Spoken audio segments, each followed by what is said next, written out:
This is 300 shots in World of Tanks. And we have landed on Outpost. Funny fact about Outpost, you can get up into the center of the map by driving up this slope.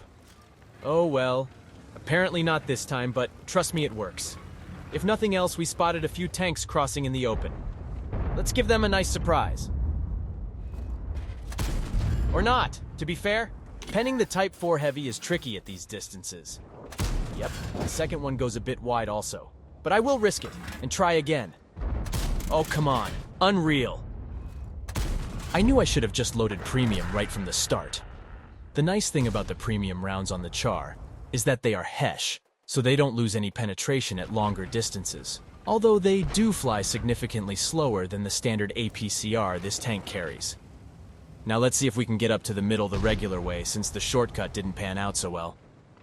We can, but we encounter the IS-22. But no worries, we take him out with ease. How about you, Golden Boy? There, don't run. No need to be shy. There we go. He's taken care of also. Nice teamwork with the BZ over there. And as soon as I reload, we should be able to get some shots into the city down below. However, over here, the Object 252U seems to have been caught out a little bit. And a nicely aimed shot into the lower plate, even though it wasn't guaranteed to go in at this distance. Ah, screw it. I'm willing to trade with this guy. Yes, you get one into me. But I have 2 more shells waiting for you. Unlucky. He just stopped so it didn't penetrate. But the third one surely does. Now I don't know if I'm just lucky with the CHAR, but all 4 shells in that magazine went exactly where I wanted them, right in the lower plate. I must have some French gods looking over me or something. And the city is getting won by our side at this point. It's time to go in and farm up any damage that might be left for grabs. And we are reloaded just in time to put a few into the rear of this E-75.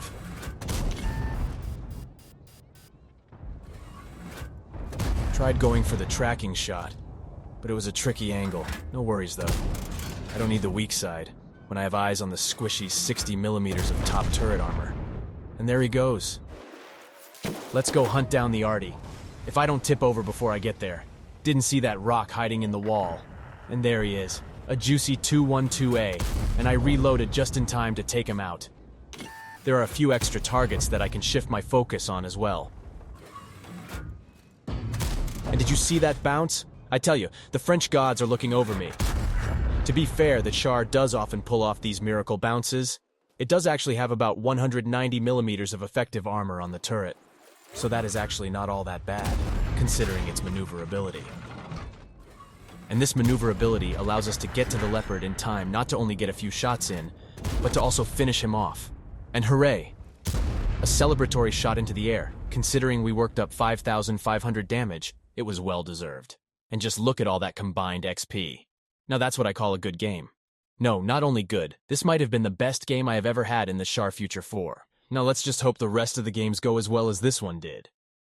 And what better way to continue the winning streak than in another tank I like quite a lot. The Emil 1951. I actually have one of my best win ratios in this thing. 64%, can you imagine that? I have previously said I like the Emil because of its maneuverability, but oh boy, nothing is as fast as a tank that has rockets strapped to it. Just look at that BZ-176 zooming right past me. You could say he left me in the dust. Rocket dust! Regardless of all this, we still made it to the usual location behind the bushes in the middle of the map. Okay, maybe not such an usual location for a heavy. And the Cobra is spotted. That was an unlucky bounce. But he also misses. Not that one, though. That was a premium 450 HE shell straight into my face. Bummer, the IS-3 got me as well. Wait, what? That was it? I just got 2-tapped by the enemy BZ and the CS. Well, I guess that's why you don't go to the middle in a heavy tank. Such a disappointment of this game.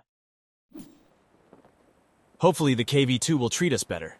Here we are on Cliff, and I'm going towards the classic TD spot on the right. Sometimes you have to play your KV-2 like a TD, because it just has no armor, really. Just like this Panzer IV.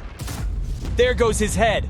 He was blown to pieces by my massive 152mm HE shell. Now that was a lucky shot. I bet he is hating his decision on crossing right now. Although if you make it to the middle over there, you can have a really nice game in that position. And here we have our next victims. Another penetration! 800 damage right through the lower plate. This is insane! How can you not love this tank? You just have to be really careful. Enemies don't shoot at you. And when you have a chance to shoot, fun times are guaranteed. And here we go again. Can we connect this one also? No damage? I must have hit his barrel. And the arty has noticed us. Can't blame him. The idea of hitting my huge and squishy turret is something no arty can resist. And here we go, another one into the KV-1S, the shielded version of the KV-1. That is quite a rare tank. You don't see those often. And you know what? Taking a blind shot is always worth it. Especially if you have the general idea where the enemy is. Well, I suppose taking multiple blind shots can't hurt either. I don't really have anything else to do, since pushing forward would mean an almost guaranteed destruction of my tank. And a trick you can do is looking in third person, so you can search for the splash of your shell when it lands. If there is no splash, that means I have hit the enemy. What is this? Another enemy wants to join the party. You don't know what you are messing with, dear SU-100. I may not penetrate, but my splash damage will still hurt. That seemed to have scared him away. Back to taking blind shots, I guess.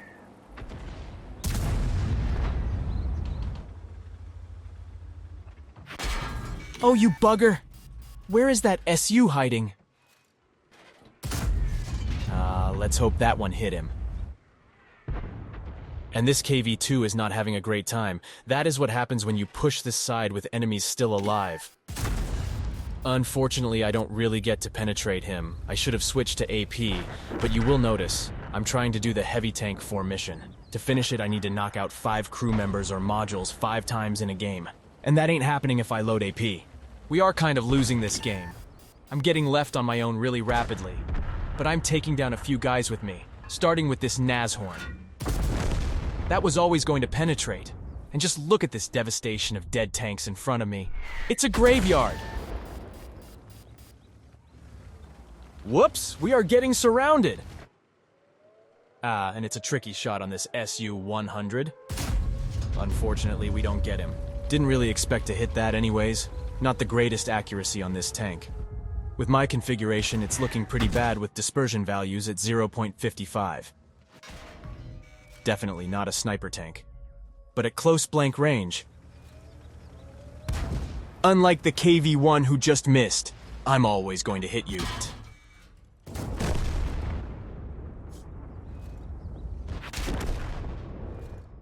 But so does the SU from the hill. Having games like this when you one-shot entire tanks, it sure does bring a fair amount of joy. And overall a decent game. We actually did 2,960 damage, so quite a few of those blind shots did indeed hit their targets, which put us on the top of the scoreboard of our team. Now how about we go from one of the least accurate tanks to one of the most accurate tanks I own? You have guessed correctly. It is time to start up my STRV 1030, this time on Abbey. An okay map for a TD, I would say, especially at the start, where you can get early shots on tanks trying to get up into the hill in the middle. Let's see, what do we have here? A CHAR MLE. No shot. I'm sure there are going to be more guys coming up. And I was right. Here is the Italian auto-reloader. Right into the turret. I love the accuracy of the Swedish TDs. But I got spotted. Maybe from the left? Nothing there. Aha, an Object 283 is trying his luck in the middle. Unlucky. I'm really surprised that the shot got eaten up by his tracks. But this one will definitely go in. And a wild 50 TP appears. But he just sneaks by. And we have a trade with the object. Honestly, I'm fine with that trade. But now I need to hide. The reload on this thing is just insane, though. On the recording, the reload timer is not showing. I need to check that out and fix it. But in the meantime, hello 50 TP. Here is one for you as well. That is for escaping me before.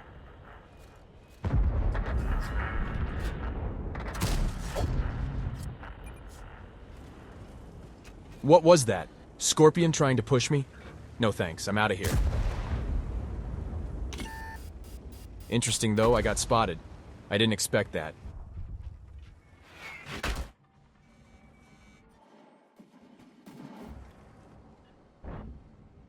but I made it into the other bush, and that is the IS-6 dealt with. And now let me demonstrate to anyone who might not own any higher-tier Swedish TDs. They have an amazing reverse top speed. Just look at this zoomy boy. 44 in reverse. I hope my crew has cleaned out their reverse mirrors. We don't want to be driving into a wall or anything like that. That reverse driving seemed to be for nothing, though. No one is coming here. So let me just make my way to the enemies. Just look at this pretty purple flower field. And we managed to catch a few enemies. One bounced, luckily. You should not be surprised, really. Anything that is smaller than a 122mm caliber is an automatic ricochet of the extremely well-angled front of this tank, which is a nice change from the lower tiers, where the armor on this TD line is purely made out of paper. Now let's see, is this mutt silly enough to show himself? Apparently so. Will he do it again? Let me get closer. Oh, okay, clearly the silly party here is me for sitting out in the open. Angled armor is of no use when it is not pointing in the direction the shots are flying from. Although to be fair, that WT would go straight through my front anyways. I need to get out of here. I'm in a crossfire in the middle of the field. Not great, but this WT is looking at me. Ha! I'm a sniper tank. I can hit you too, mate. He must have been reloading, because that should have been the end for me. Sitting in the open field for so long. You see? Shots coming from everywhere. But luckily this time my armor was facing the right direction. If you want to learn one lesson today, let it be to point the angled part of the armor towards the enemy. Oh, hello, E75. Where are you going? We have some pixel shots, but they are tricky. Maybe into the turret? Nope, that went wide. Well, there is not much I can do from this side of the map, and we should be winning this. So let me go hunt some tanks, from where they don't expect me. Or apparently they do. We actually get taken out by the ELC from the side there. Well, okay then. Still a nice game, with 3k damage dealt. Not a bad result if you ask me. And now, on to Westfield, in the good old Russian heavy, the KV-1. It is kind of interesting. I don't really like this tank nowadays.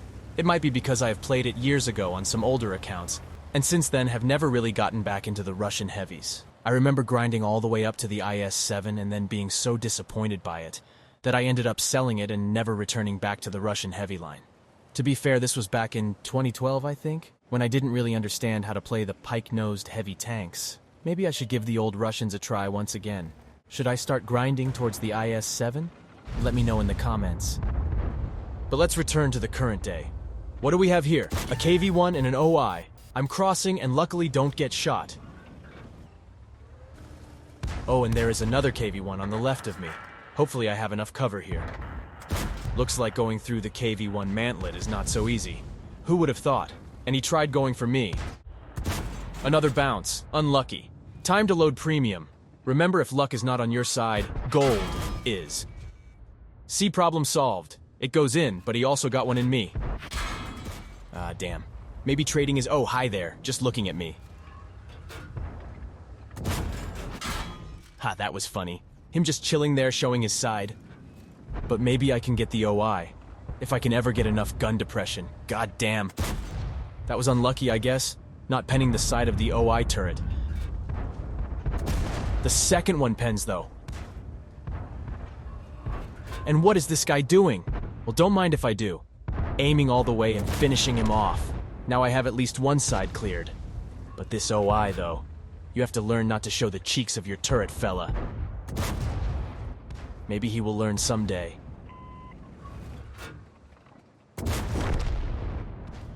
Not going to lie, though. I wish this tank had more gun depression. You would think 7 degrees would be enough, but apparently not for me. I'm going to let my guys push this. I'm too low on HP. It is important to realize when to back off, and let your team do the work for you. While of course you support them from a bit further away. You sneaky P-43! He damaged my fuel tanks! Let's see, will I fix them? Apparently not, but you always should. A damaged fuel tank increases the chance of your tank burning, especially if the next shell hits the fuel tanks again. Then you will become a nicely toasted hot dog. But it looks like I'm preoccupied with shooting light tanks.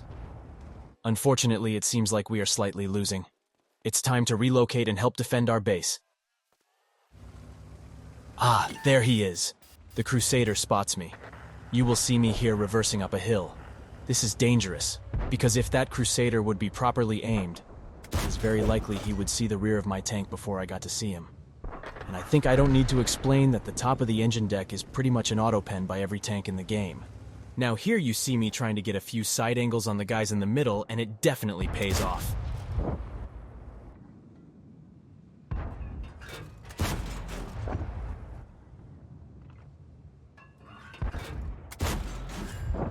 Three shots into the Type 58. Now me peeking over the ridge like this, however, not the best way to play the game. But I can't resist a side of the KV-2. Smart of me to back off fast. But here I just got too greedy. It is often the case at the end of the game that we get too greedy. And luckily this time our team still managed to finish up this game with a win. Looks like the P-43 and the Chinese TD were not as greedy as me and got a nice result. But my score was okay as well. Overall, a nice game in the good old KV-1. And that also wraps up today's episode. We have reached over 300 shots. If you want to see the next 100 shots, make sure to like and subscribe. See you next time.